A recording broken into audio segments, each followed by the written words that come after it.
vamos a terminar esta mañana la serie de sermones sobre el matrimonio y los pasajes de base son pasajes del amor. Y así que vamos a estar enfocándonos en eso. Vamos a comenzar con algunos pasajes difíciles respecto a diferentes interpretaciones, y luego vamos a enfocarnos en cómo hacer que nuestros matrimonios florezcan. Vamos a entregar este tiempo al Señor y que nos guíe, que nos ayude en este tiempo. Gracias, Señor, por esta mañana. Realmente te pido por todos nosotros que entendamos qué tan fundamental es el matrimonio. Tú lo has creado para tu propia gloria, para reflejar tu carácter, tu bondad, tu amor, y también para que nosotros podamos estar bien aquí en la tierra. Gracias, Señor, por todas tus bondades, y sabemos que el mundo y por nuestro pecado hemos tergiversado mucho en cuanto al matrimonio, pero te pido que podamos estar volviendo las bases y también viendo lo que podemos estar haciendo cada día para fortalecer y para volver a tus caminos en cuanto a este tema. Gracias, Señor, en tu nombre. Amén. Entonces vamos a estar con 3 puntos. Ustedes tienen el boletín, los textos difíciles, y en sí son en Mateo y 1 Corintios que vamos a estar viendo hoy día. Luego el amor verdadero, ¿no? Que es un amor diario. El amor verdadero es un amor diario. Y finalmente la bendición de matrimonios bíblicos. La bendición de matrimonios bíblicos. Y eso no solo aplica a los casados, eso también aplica a los solteros. Y en sí podemos decir que aplica tal vez un poco más para los solteros, en el sentido de que pueden estar trabajando su propio carácter, ¿no? para alistarse para el matrimonio, para no pasar las dificultades que otros han pasado. El título, como dije, es El matrimonio que florece. El matrimonio que florece. Y ese matrimonio es un matrimonio que vive en la gracia y en el amor día a día. Solo vamos a leer el 1 Corintios 13, 4 a 7 para empezar. El amor es paciente, es bondadoso. El amor no tiene envidia. El amor no es jactancioso, no es arrogante, no se porta indecorosamente, no busca lo suyo, no se irrita, no toma en cuenta el mal recibido. El amor no se regocija de la injusticia, sino que se alegra con la verdad. Todo lo sufre, todo lo cree, todo lo espera, todo lo soporta.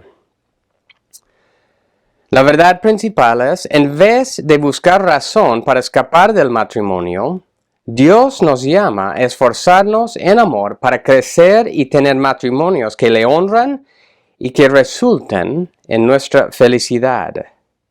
Que enseñemos a la próxima generación lo magnificente de un matrimonio bíblico.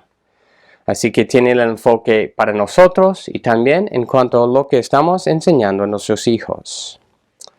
Comenzamos esta mañana con los textos difíciles. Vamos a estar, y realmente en esa parte también se podría tomar un buen tiempo, varios sermones para explicar, pero vamos ya en los estudios bíblicos también. Este jueves hemos visto respecto a estos pasajes también, y así que vamos a comenzar viendo Mateo y luego 1 Corintios.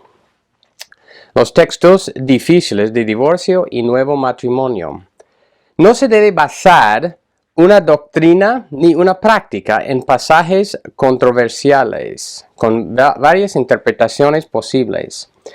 Y yo creo que en cuanto al matrimonio, el divorcio y la ¿no? La posibilidad de casarse nuevamente, eso es exactamente lo que hemos hecho. Los pasajes que vamos a estar viendo son los pasajes que, en resumidas cuentas, muchos teólogos basan su doctrina de que Dios permite el divorcio y luego el casarse de nuevo. Pero estos pasajes, como vamos a estar viendo, tienen varias interpretaciones posibles y yo creo voy a estar exponiendo una interpretación de estos pasajes que no da lugar para el divorcio y el casarse nuevamente en los casos que ellos dicen. Vamos a leer el Mateo capítulo 5, 31 y 32. Mateo 5, 31 y 32. Y luego Mateo 19, 9, porque dicen, vamos a tratar estos dos pasajes juntos. Mateo 5, 31 y 32. También se dijo, cualquiera que repudie a su mujer, que le dé carta de divorcio. Pero yo les digo que todo el que se divorcia de su mujer, a no ser por causa de infidelidad, la hace cometer adulterio. Y cualquiera que se casa con una mujer divorciada, comete adulterio. Y la parte obviamente importante para nosotros, pero yo les digo, 32, que todo el que se divorcia de su mujer, a no ser por causa de infidelidad. Y esa es la frase que vamos a estar viendo por un tiempo, la hace cometer adulterio. Mateo 19 y versículo 9. Pero yo les digo que cualquiera que se divorcia de su mujer, salvo por infidelidad, y se casa con otra, comete adulterio. Y la palabra ahí clave es lo que se traducida infidelidad en la Biblia de las Américas, la Nueva Biblia de las Américas, y en la Reina Valera se traduce fornicación. Es importante entender que este es el único evangelio que contiene esta cláusula de excepción. Eso es importante porque los recipientes de este evangelio eran judíos. Y ellos tenían un buen conocimiento del Antiguo Testamento. Así que es necesario entender que fue escrito para los judíos que conocían tanto sus propias tradiciones como el Antiguo Testamento. Esta palabra que yo les dije que es por decir, el centro de la controversia, por decir, la infidelidad, es una palabra distinta a la última palabra de esos versículos, que es adulterio. Estos mismos versículos usan las dos palabras, esta palabra infidelidad y la palabra adulterio. Y la pregunta que se puede hacer es, ¿por qué no ha dicho? Porque esta es la interpretación que la mayoría le dan. Pero yo les digo, ellos dicen que dice el versículo, que todo el que se divorcie de su mujer, a no ser por causa de adulterio, la hace cometer adulterio. Entonces, la razón por la cual esta cláusula de excepción es porque comete adulterio. Pero la palabra que se usa aquí es diferente. Y eso es importante. Mateo, en vez de usar esa palabra precisa, adulterio, que quiere decir romper tener una relación con otro hombre o otra mujer que no sea su cónyuge, cuando uno está casado dentro de ese pacto de matrimonio. Y la pregunta es, ¿por qué no ha usado esa misma palabra en esa parte del versículo? Porque eso es una palabra precisa que dice exactamente eso. Y eso significa, primero, la palabra que ha usado se traduce, como dije, infidelidad o fornicación en la Reina Valera. Y esa palabra es una palabra mucho más amplia. Se usa en muchos contextos que incluye toda clase de inmoralidad, desviación o perversión sexual. Así que para un judío que estaba leyendo este pasaje y conocía las costumbres en el Antiguo Testamento, no le habría pensado exactamente como nosotros solemos pensar, que la palabra quiere decir adulterio. Es muy probable que habrían pensado en otra perversión sexual. Y la pregunta entonces es, ¿a qué se refería Jesús al decir, a no ser por causa de infidelidad? Y en eso hay por lo menos dos interpretaciones de lo que quería decir Jesús. Y los dos están dentro del contexto del Nuevo Testamento. Por ejemplo, una de esas interpretaciones que podría ser es que se refiere al tiempo prematrimonial, es decir, antes de unirse en matrimonio, pero estando ya comprometidos las dos personas. Y un ejemplo de eso es José y María. Cuando José, no los padres mismos de Jesús, cuando José se enteró que María estaba embarazada en su tiempo de compromiso, él pensaba en divorciarse de ella. Y la razón es que ese compromiso en el contexto judío requería un certificado de divorcio para desvincularse. Así que eso sí es una posible interpretación. Y si no me equivoco, el pastor John Piper tiene esa postura respecto a ese versículo. O esos dos pasajes, voy a decir. La otra posibilidad es por relaciones, es por tener relaciones que se prohíben en Levítico 18 y Levítico capítulo 20. Mayormente son relaciones con familiares, pero también esas relaciones incluyen la homosexualidad y la de tener relaciones con animales.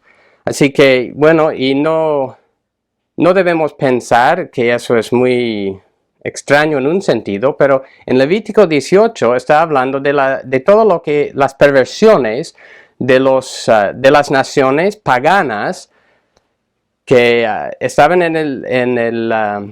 tanto en Egipto como en Canaán, que Dios estaba sacando de la tierra para dárselo a los israelitas. Y hoy en día, por ejemplo, ya estamos llegando a ese extremo de personas que quieren casarse con animales. Así que eso es otra posibilidad de que aquí, a no ser por causa de infidelidad, lo que está diciendo, a no ser por esas perversiones sexuales que en sí no son matrimonios válidos delante de Dios. Y de hecho tenemos dos ejemplos de esa clase de relación en el Nuevo Testamento. Tenemos lo que hemos visto brevemente en otros sermones, lo que se describe en Marcos 6, y no vamos a pasar ahí, pero Herodes, ¿no? El rey, se había casado con la mujer, la esposa de su hermano. Y eso fue una relación ilícita, una relación que Dios no reconocía como un matrimonio válido. Y así que por eso Juan el Bautista le dijo a Herodes, no te es lícito tener la esposa de tu hermano. Y la pregunta es, ¿qué habría sido lo correcto para Herodes a que haga en esa circunstancia? ¿Habría sido correcto divorciarse de esa mujer? Ya se había casado, no era un matrimonio válido y debería haberse divorciado de ella. Eso habría sido lo correcto. Entonces, muy posiblemente, Mateo 5, Mateo 19, se está refiriendo a eso.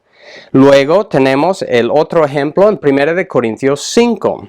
En 1 Corintios 5 nos describe un hombre que tiene la esposa de su padre. Otra vez es una relación ilícita, no correcta, conforme a lo que Dios dice.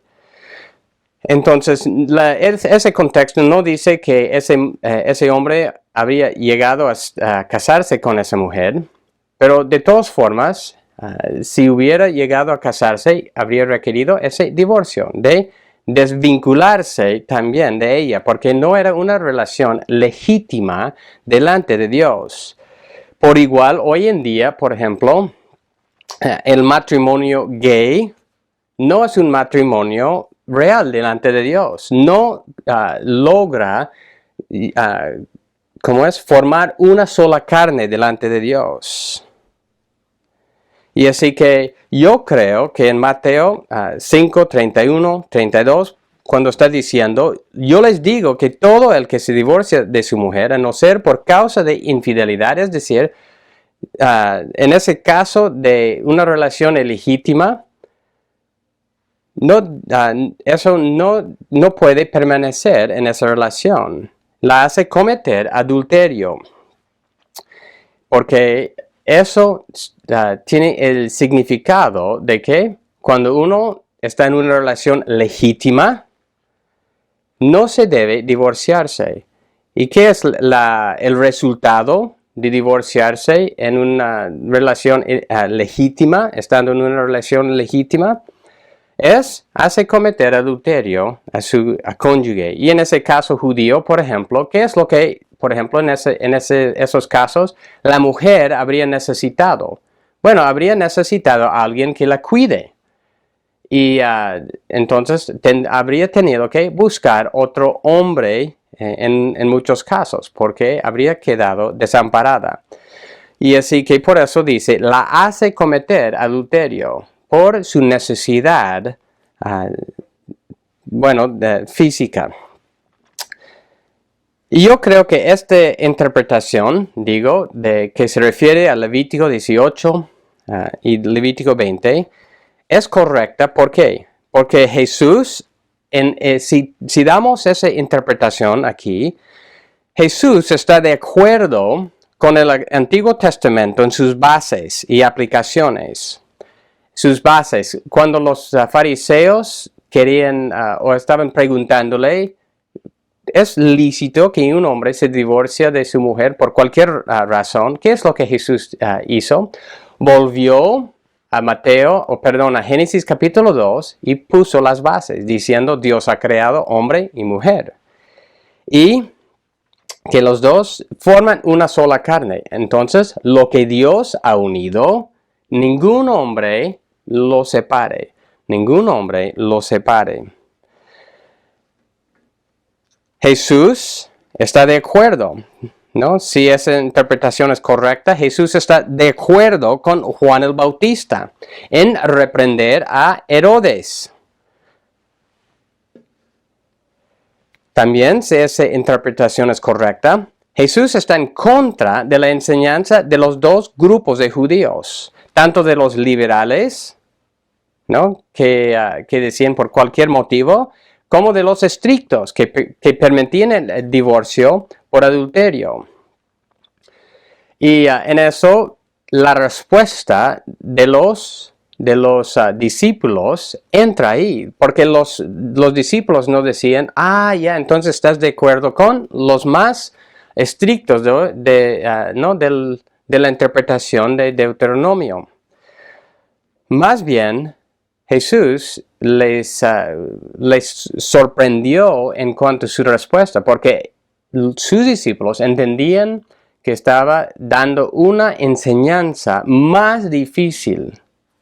Y por eso los discípulos en Mateo 19, por ejemplo, dice, mejor no casarse.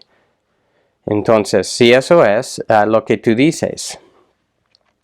Y también, si esta interpretación es correcta, Jesús confirma que sigue vigente Levítico 18 respecto a varias relaciones prohibidas en el matrimonio. Entonces, da una coherencia a todo lo que Jesús está enseñando respecto al divorcio y el matrimonio, el casarse de nuevo. Para nosotros, esa interpretación no nos parece obvia y para muchos tampoco nos parece válida. Pero lo que nos corresponde es buscar entender cómo habrían entendido los primeros lectores.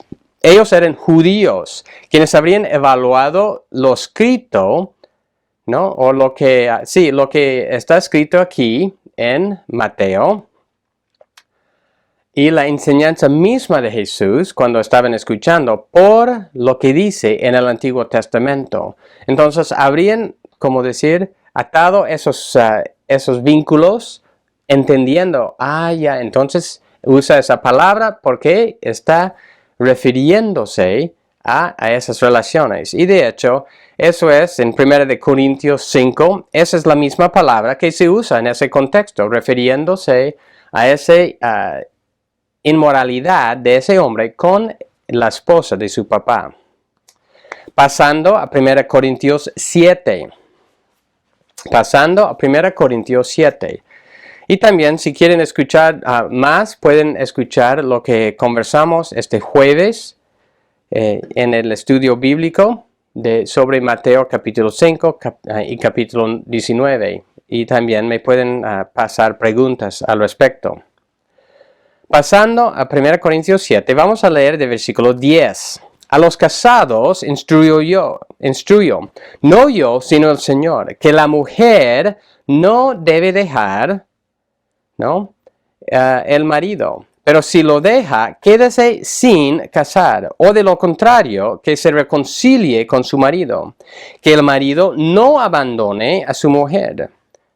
Pero los demás, digo yo, no el Señor, que si un hermano tiene una mujer que no es creyente, y ella consiente en vivir con él, no la abandone.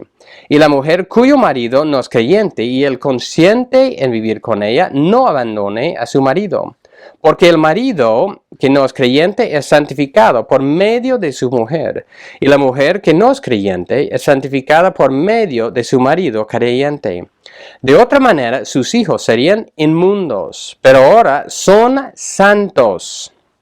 Sin embargo, si el que no es creyente se separa, y esa es la parte que muchos usan aquí, que se separe. En tales casos, el hermano o la hermana no están obligados, sino que Dios nos ha llamado para vivir en paz. Pues, ¿cómo sabes tú, mujer, si salvarás a tu marido? ¿O cómo sabes tu marido si salvarás a tu mujer? Otra vez, este pasaje comienza con la base de permanecer unidos en matrimonio. Versículo 10, ¿no? Y 11, que dice, a los casados instruyo yo.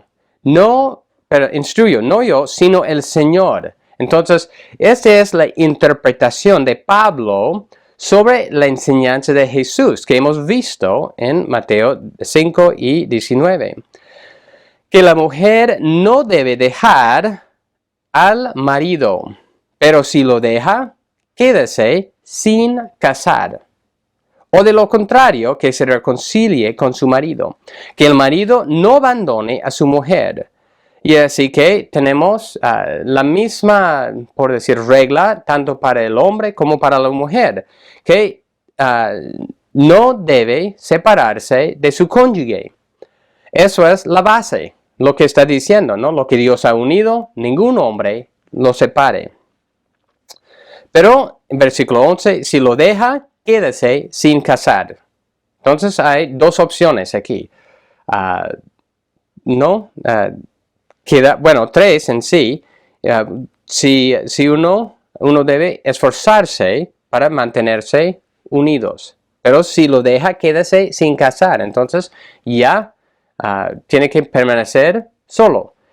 Y de lo contrario, ¿no? Si hay la otra opción en ese estado de separación es reconciliación con su marido. Eso es la otra opción que Pablo mismo está poniendo delante de sus oyentes en Corinto. Entonces, cuando seguimos el pasaje, llegando a versículo 15, 16, sin embargo, dice, si el que no es creyente, ya está hablando de una relación entre un creyente y no creyente. Y en este caso es muy probable que lo que ha pasado es que una de las personas se ha convertido después de haberse casado. Pero sea cual sea, no dice eso explícitamente. También puede ser la situación de que se han unido en yugo desigual. Pero dice, sin embargo, si el que no es creyente se separa, que se separe. En tales casos, el hermano o la hermana no están obligados. La Reina Valera traduce eso, sujetos a servidumbre.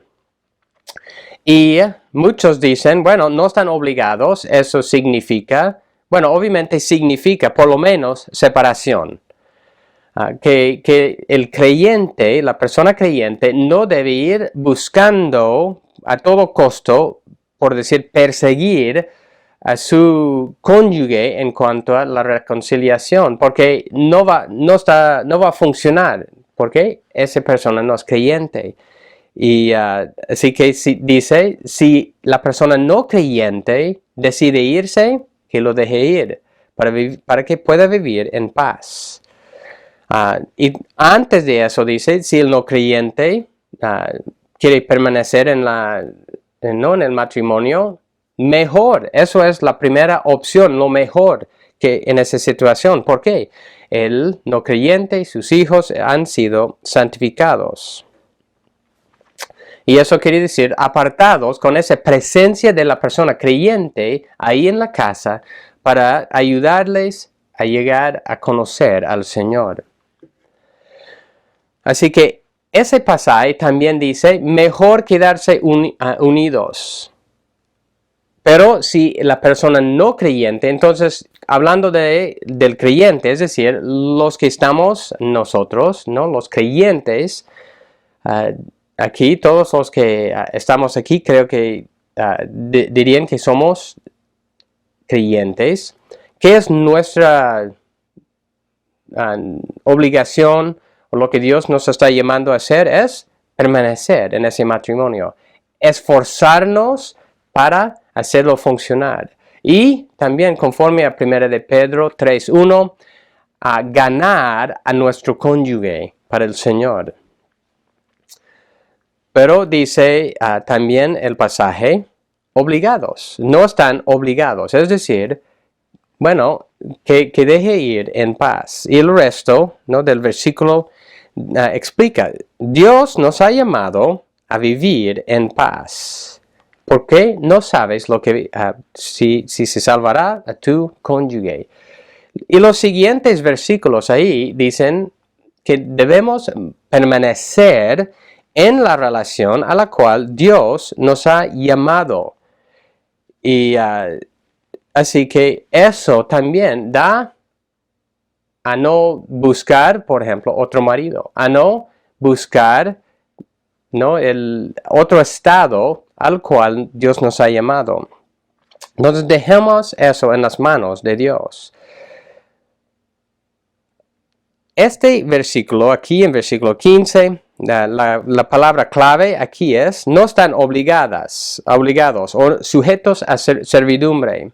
Y varios teólogos dicen que eso quiere decir que se anula el matrimonio anterior y ya la persona está libre para casarse nuevamente. Pero eso es decir más que el texto mismo dice. Porque recuerdan, justo antes, los versículos 10 y 11, dice, a los casados instruyo. ¿Y cuáles son las opciones si pasa una separación? Las opciones son, quédese sin casar o reconciliación con su cónyuge. Esas son las opciones que se dan aquí. Y si continuamos leyendo todo el contexto, llegando a versículo 39, ya resume lo que Pablo ha estado diciendo.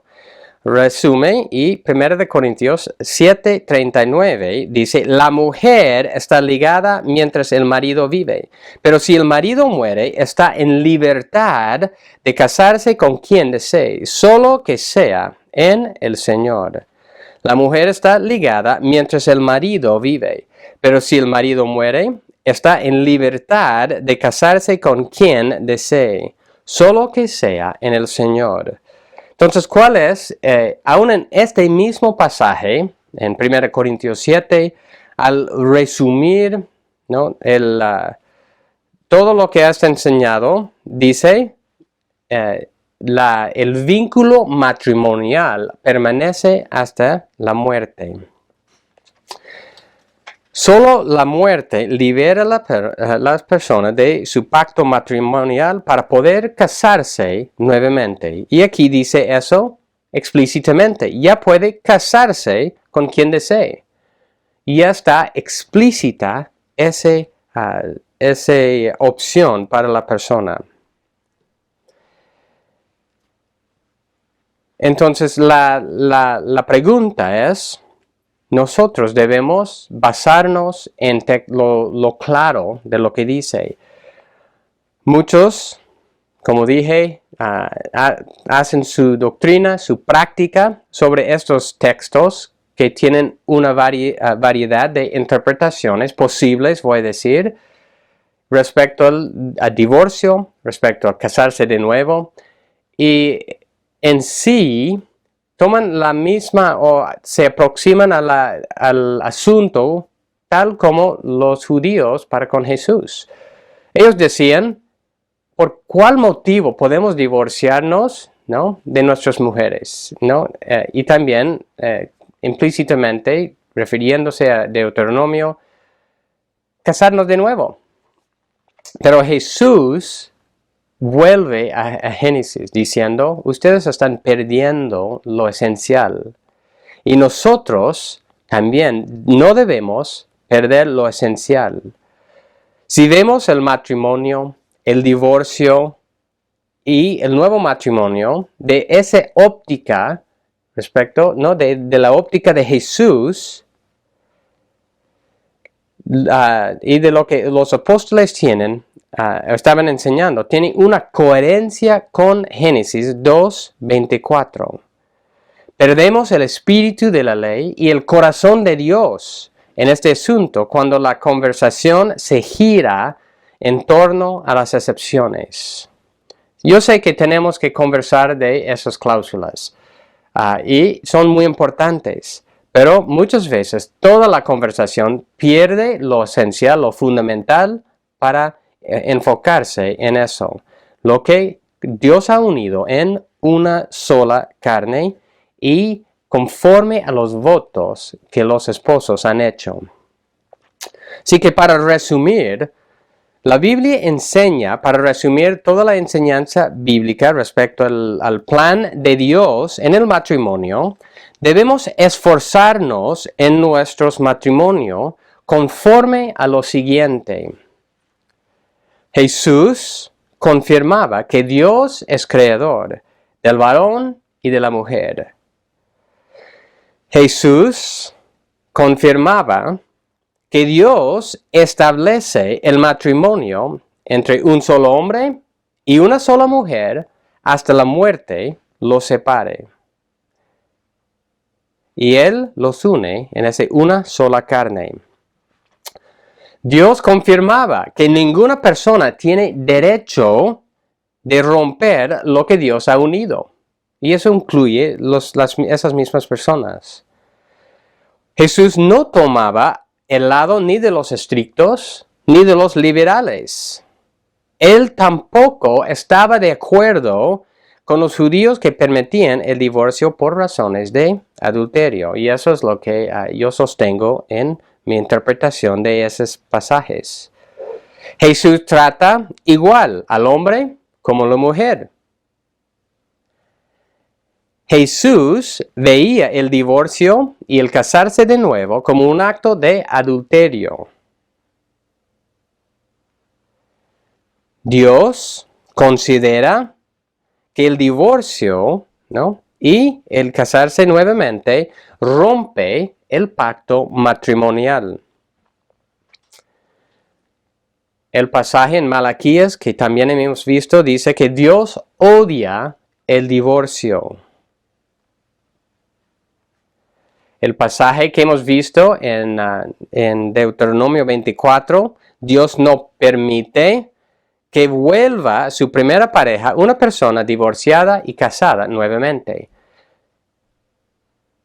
Y así eso significa que Dios ve que una persona que se casa nuevamente ha entrado un nuevo pacto delante de Dios. No debería haberlo entrado, pero sí, ya lo ha hecho. Es un pacto real delante de Dios. Y a lo largo de la Biblia, entendemos y vemos ejemplos de que Dios reconoce ese pacto o ese matrimonio como un matrimonio real. Con los dos ejemplos, incluyendo la poligamia. No muchos en el Antiguo Testamento tenían varias esposas. Dios reconocía esos como matrimonios, aunque no deberían haberlo hecho. Y eso incluye el divorcio y el nuevo matrimonio, que hemos visto también. Pero ese nuevo pacto ante Dios no puede incluir homosexualidad, lesbianismo y otras relaciones prohibidas por Dios. En esos casos, esos no forman una sola carne delante de Dios. Para resumir, dos pasajes romanos. Bueno, ustedes ya están en 1 Corintios 7, versículo 39. La mujer está ligada mientras el marido vive. Pero si el marido muere, está en libertad de casarse con quien desee, solo que sea en el Señor. Y Romanos capítulo 7, los primeros versículos. Versículo 2. La mujer casada está ligada por la ley a su marido, mientras él vive. Pero si su marido muere, queda libre de la ley en cuanto al marido. Así que mientras vive su marido, será llamada adúltera si ella se une a otro hombre. Pero si su marido muere, está libre de la ley. De modo que no es adúltera, aunque se una a otro hombre.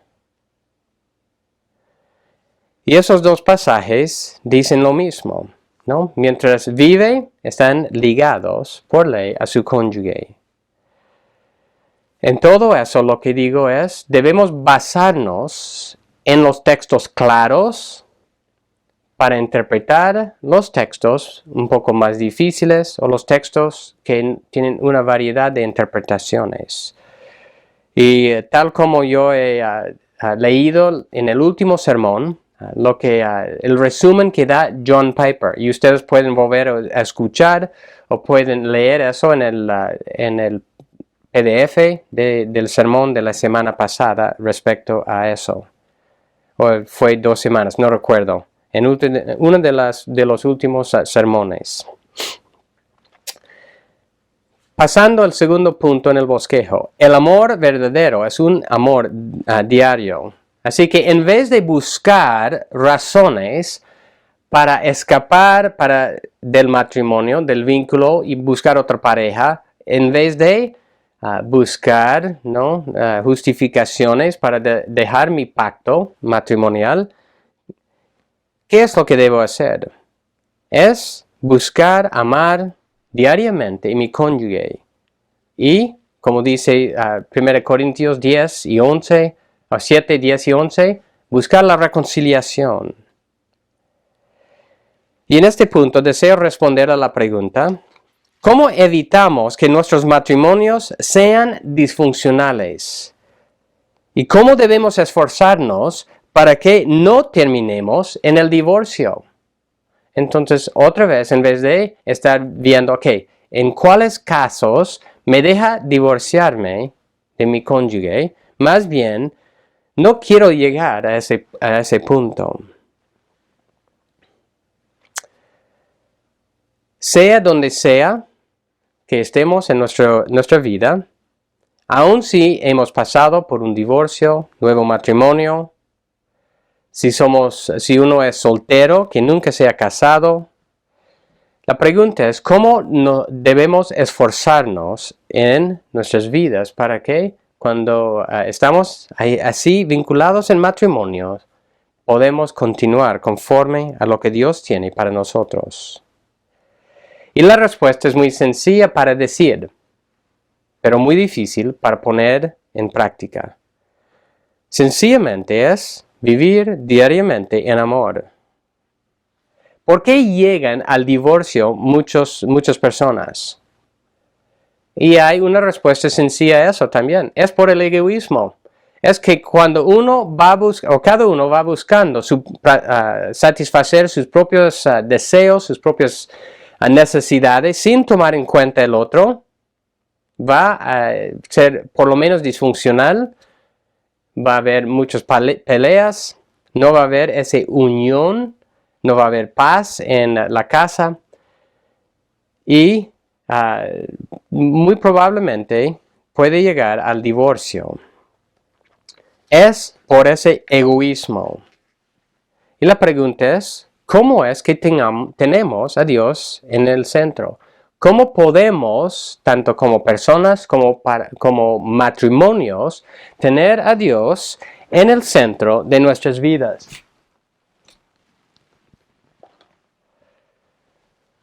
Y la respuesta es sencilla. Comenzamos con esto y luego comenzamos con estar en su palabra. Ser alimentados diariamente con su palabra, con el pan diario de vida. Hay una estadística sorprendente respecto a este hábito tan sencillo, ¿no? De pasar tiempo con Dios en la lectura, en la oración. Si una pareja, por ejemplo, va pasando tiempo orando, leyendo juntos, tienen mucho mayor probabilidad de permanecer juntos. No es algo mágico, más bien es permanecer en alinear nuestras vidas con Dios. En cuanto a cuando pasamos tiempo con Dios, cuando meditamos en su palabra, y en dónde estamos en nuestras vidas, nosotros somos transformados. Dice Romanos 12, 1 y 2, Romanos 12, 1 y 2. Por tanto, hermanos, les ruego por las misericordias de Dios, que presenten sus cuerpos como sacrificio vivo y santo, aceptable a Dios, que es el culto racional de ustedes. No se adaptan a este mundo, sino transfórmense mediante la renovación de su mente, para que verifiquen cuál es la voluntad de Dios, lo que es bueno y aceptable y perfecto. Estos versículos indican que nuestros cuerpos participan en esta transformación. Lo que va saliendo de nuestras bocas, las acciones de nuestras manos son resultado de esa transformación interna de lo que Jesucristo también dijo, ¿no? Lo que está dentro del corazón sale por nuestras acciones y nuestras palabras. Así que en cualquier situación en la cual uno se encuentra, cada uno de nosotros, Dios nos ha dado para trabajar nuestro carácter, para mejorar, si uno está casado, mejorar el matrimonio. Si uno es soltero, para prepararse para el matrimonio. Si uno es divorciado, para vivir en paz, para vivir tranquilo en Dios en esa situación. Dios, lo que Dios nos ha dado es, le agrada a Él y nos ayuda en todas nuestras relaciones. Todos somos egoístas por naturaleza y este pasaje y los pasajes, ¿no?, de amor nos llevan a entender que solo por pensar en otro, conforme a lo que Dios dice, podemos trabajar nuestro egoísmo. Si hay una pareja que se va alineándose con Dios en sus pensamientos y acciones, esa pareja, ese matrimonio va a terminar en divorcio. No.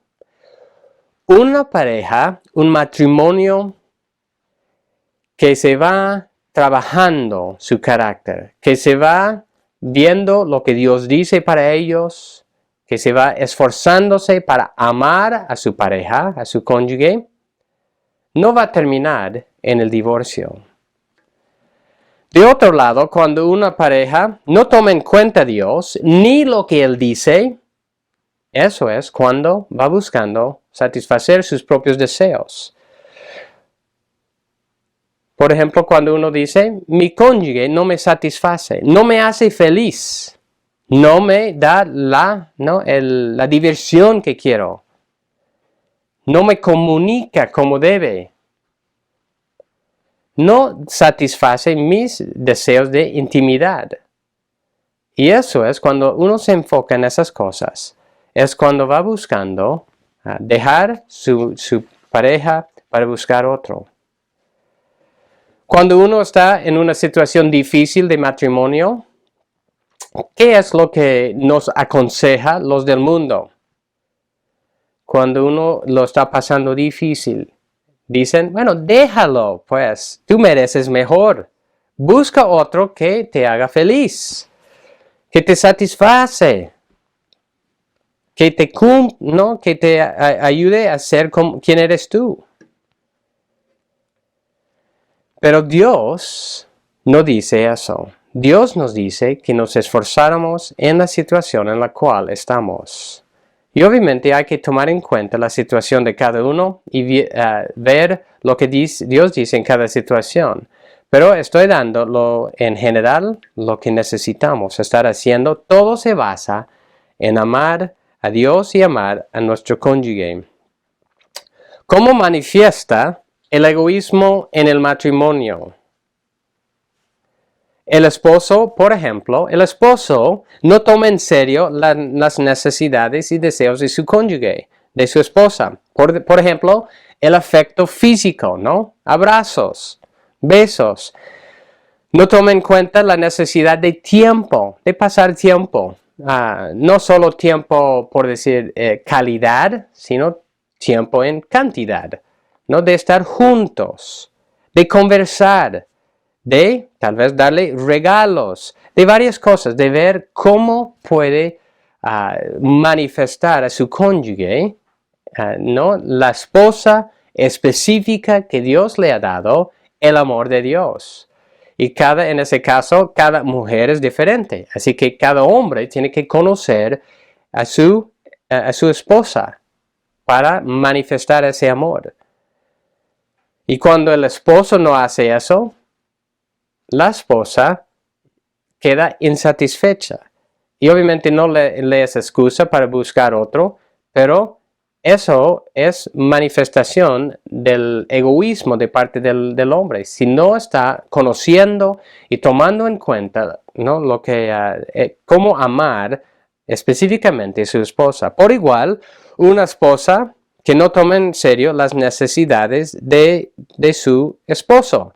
Por ejemplo, la afirmación, sumisión de corazón, la intimidad y varias otras cosas que necesiten también.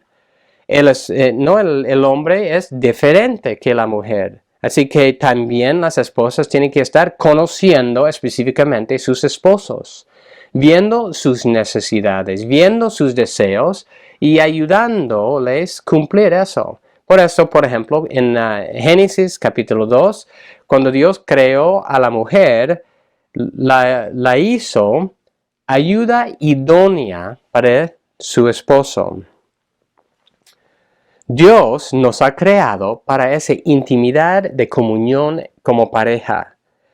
Y más íntima nuestra comunión, mejor nuestra relación. La indolencia, ¿no? Es algo matador al matrimonio. Así que nosotros, el amor verdadero es buscar conocer, buscar satisfacer las necesidades diariamente con nuestra pareja. Y eso no es algo que se hace, como dije, de vez en cuando. Es algo que uno va conociendo y buscando amar cada día. Y eso es como nosotros evitamos llegar al divorcio. Nadie debe estar sorprendido si está viviendo egoístamente y un día su pareja le dice, bueno, ya me voy, busco un divorcio. No debe estar sorprendido en el sentido humano de decir, ya, pero ¿qué ha pasado?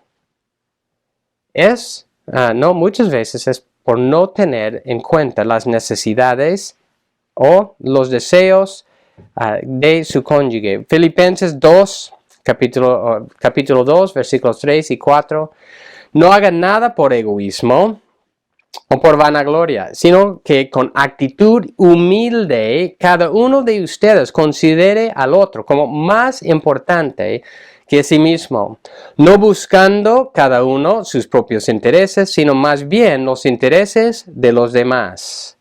Y eso obviamente fue escrito para la iglesia, pero podemos aplicar sí al matrimonio. No buscando cada uno sus propios intereses, sino los intereses de su pareja. En esto podemos decir, ¿qué clase de ayuda le puedo dar? ¿Qué es la mejor manera para comunicar? ¿Cómo le puedo ayudar? Participar en su vida, ¿no? El esposo, por ejemplo, ayudando en casa. La esposa conversando del trabajo del esposo. Es pensar específicamente en su cónyuge y buscar tener esa relación íntima con esa persona. Tristemente, muchos de nosotros, bueno, yo creo que casi todos nosotros nos casamos pensando en solo cómo mi cónyuge va a satisfacer mis deseos y necesidades. No hemos contemplado cómo podemos amar y servir a nuestro cónyuge. Tal como cuando hablamos de la iglesia, por ejemplo. Muchos tienen la idea de que la iglesia, bueno, si no satisface lo que yo necesito, lo que yo pienso que debe satisfacer o darme, si los hermanos no me tratan como yo pienso que deben tratarme, bueno, tal vez participo, tal vez no es importante. En vez de tener esa actitud con la iglesia, debemos entender que nosotros formamos una parte integral y debemos servir, amar, buscar, participar en los hermanos. Por igual, cuando nos casamos, muchos de nosotros, tal vez todos, entramos al matrimonio con el pensamiento que nuestro cónyuge va a satisfacer todos esos deseos o necesidades mías. Y eso, obviamente, Dios nos ha creado para satisfacer uno al otro esos deseos y necesidades, pero no debemos entrar en el matrimonio así, más bien buscando servir, buscando amar a nuestro cónyuge. La transformación que Dios efectúa es cambiar nuestra mente para que vayamos pensando primero en la otra persona. Cómo amar, cómo bendecir, cómo ayudar en acciones prácticas. Por ejemplo, con cumplidos, con acciones pequeñas. Tal vez llevarle un regalo, flores, café, lo que sea, ¿no? Y cuando hacemos esas cosas, eso es cuando estamos construyendo las bases. De lo contrario, cuando siempre estamos buscando lo nuestro, ¿qué es lo que pasa? Discusiones, peleas, amargura, odio y hasta buscar a otra persona. El amor verdadero es totalmente opuesto a eso.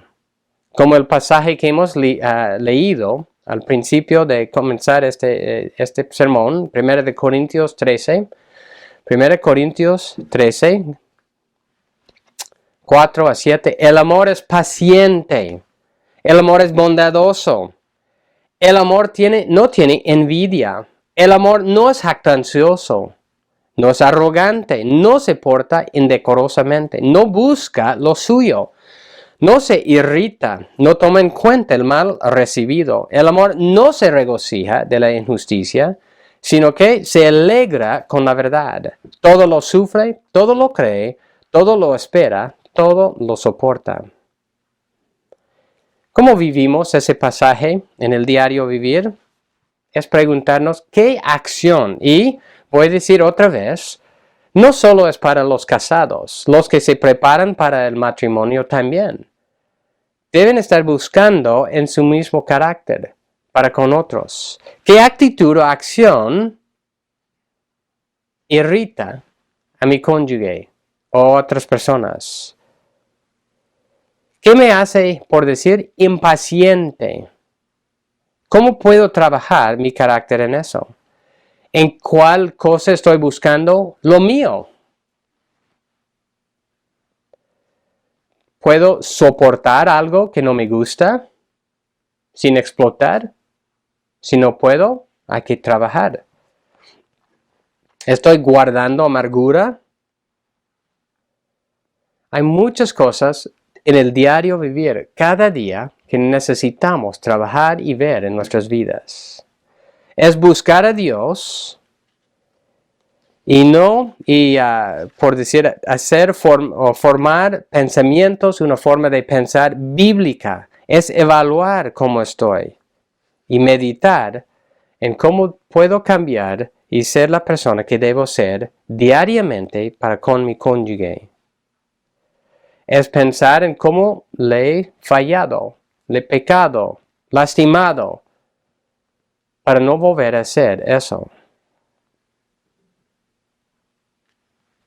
Requiere un esfuerzo en el poder del Espíritu Santo para tener esa humildad, para tener ese amor.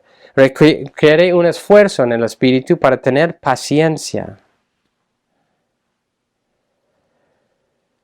Cuando un matrimonio está pasando lo difícil, es un momento que están pensando ya no vale. Mejor separarnos, divorciarnos.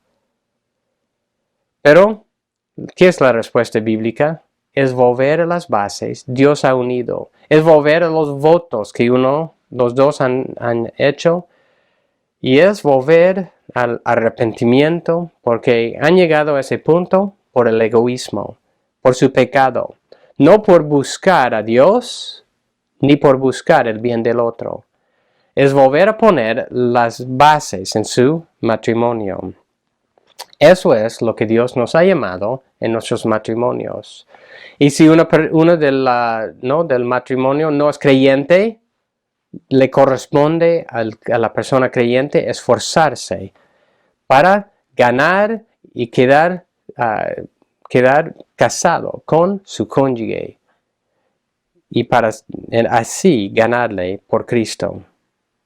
Es amar cada día más a su cónyuge.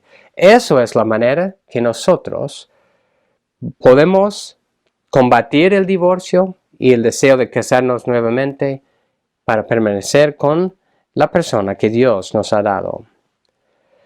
Pasando al último punto, la bendición de matrimonios bíblicos. La bendición de matrimonios bíblicos. Cuando hago la pregunta, ¿los jóvenes hoy en día quieren casarse? La respuesta mayormente es no. No quieren casarse. Y la pregunta es, ¿por qué no quieren casarse? Es porque el matrimonio ya ha llegado a tener mala fama. Y la pregunta es, ¿por qué ha llegado a tener mala fama el matrimonio? Hay dos posibilidades. O el diseño del matrimonio está mal. Lo que Dios ha creado está mal, no funciona. O nosotros, siendo tan malos, hemos tergiversado completamente el buen diseño de Dios en el matrimonio, buscando nuestros propios deseos egoístas. Creo que la respuesta debe ser obvio. El diseño del matrimonio no está mal.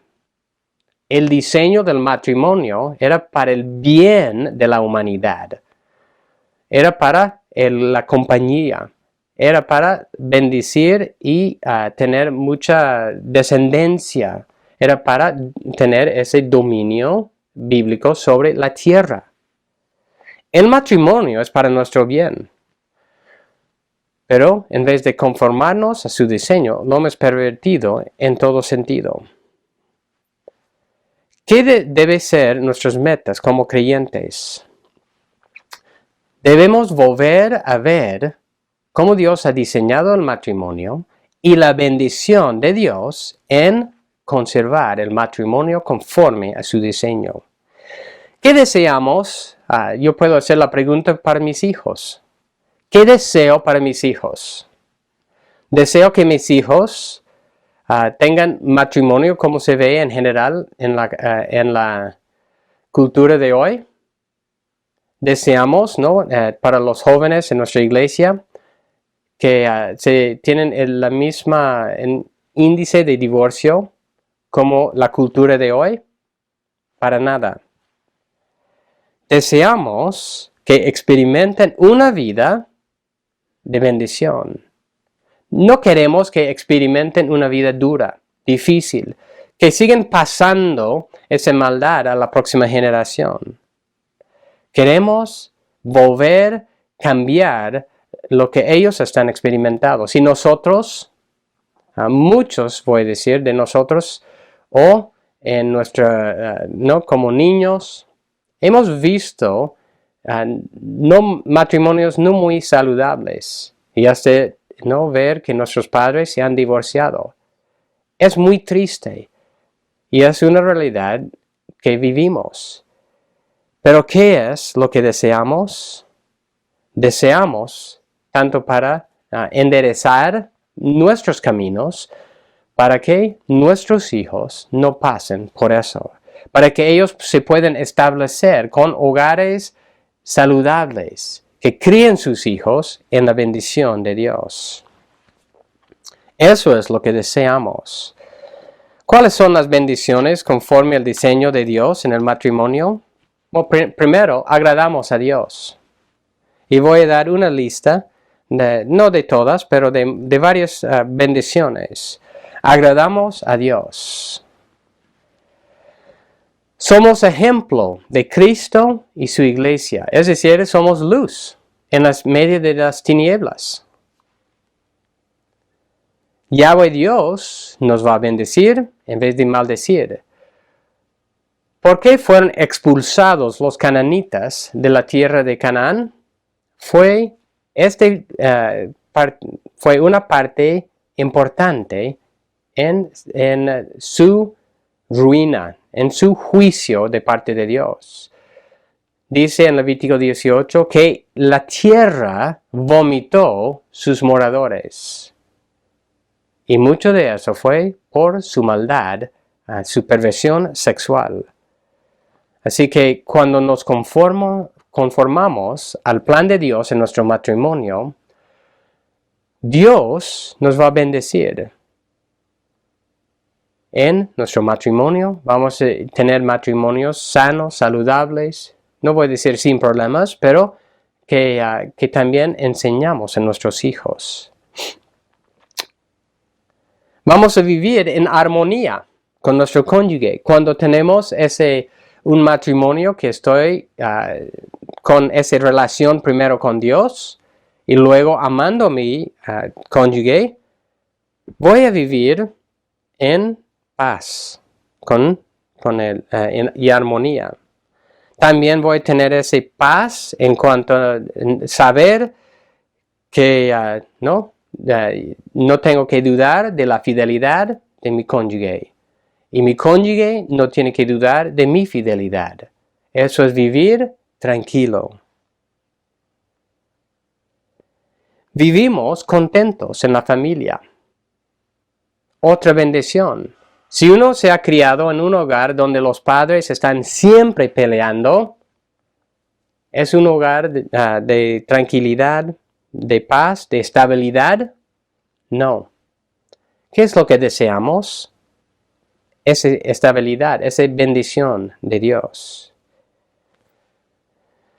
Y en eso no estamos gritando y peleando, sino estamos manifestando ese respeto uno por otro, estamos amando.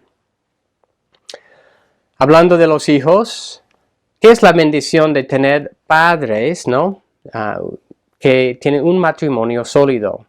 Esos hijos no van a dudar, se van a separar, se van a divorciar, ya voy a tener otro por decir, papá. Eso es triste. Eso es lo que no debemos hacer en nuestros matrimonios. Damos las bendiciones, damos ejemplo a la próxima generación en lo que agrada a Dios y lo que conlleva la felicidad. Le damos ejemplo en lo que agrada a Dios. Y así establecemos nuestros hijos en los caminos del Señor, para amarle y amar a su prójimo. Cuando uno va viendo las estadísticas otra vez de crímenes violentos, de drogas, de suicidio, de varias cosas así, muchas de esas personas se han criado en hogares disfuncionales, divorcio, ¿no? Y muchas de esas cosas. Y eso es lo que lleva a esos niños a tener esas tendencias. Lo que deseamos es vivir y enseñar y pasar y amar a nuestros hijos para que ellos no tengan que pelear y batallar con esas cosas.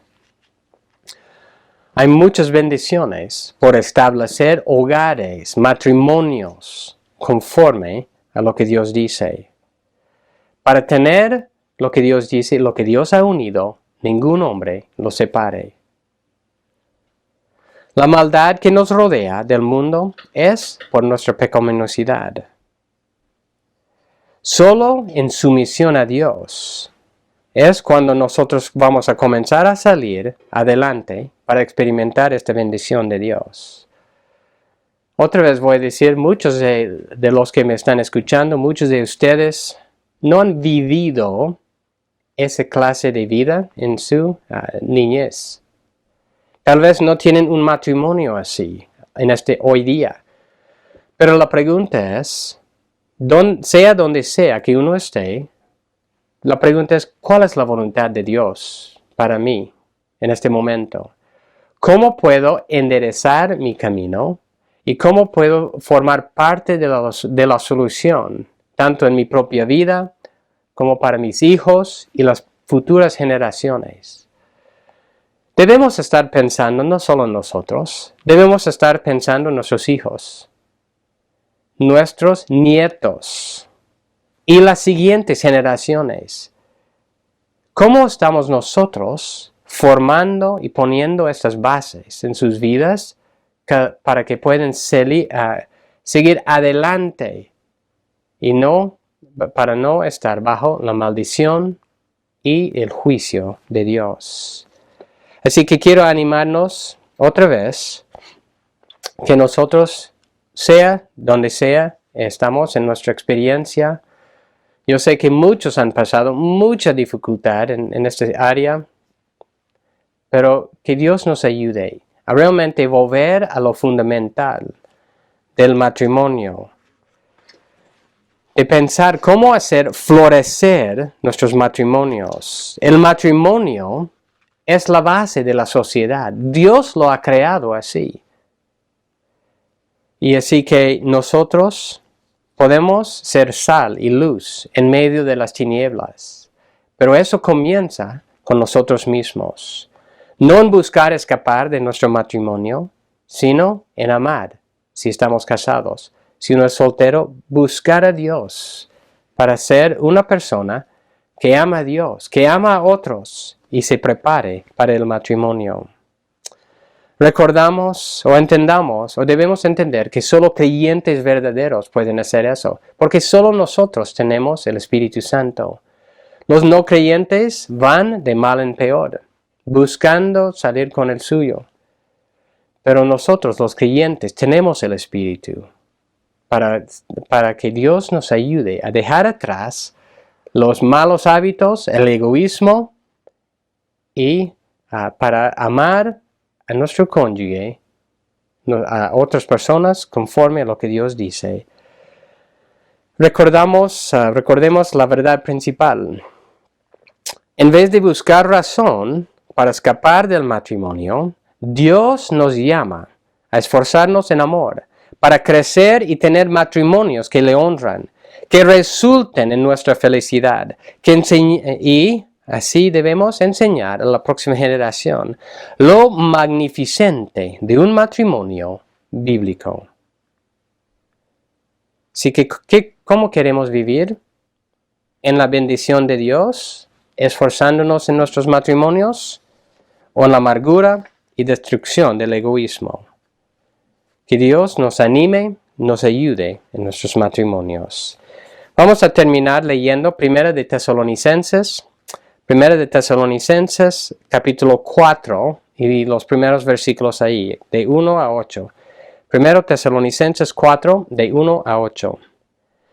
Dice: por lo demás, hermanos, les rogamos y les exhortamos en el Señor Jesús, que tal como han recibido de nosotros instrucciones acerca de la manera en que deben andar y agradar a Dios, como de hecho ya andan, así abunden en ello más y más. Pues ustedes saben qué preceptos les dimos por autoridad del Señor Jesucristo.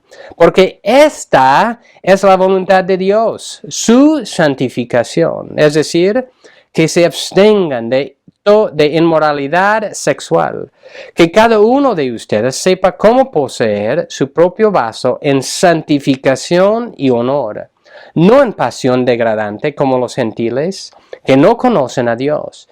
Que nadie peque ni defraude a su hermano en este asunto, porque el Señor es el vengador de todas estas cosas, como también antes les dijimos y advertimos solemnemente, porque Dios no nos ha llamado a la impureza, sino a la santificación.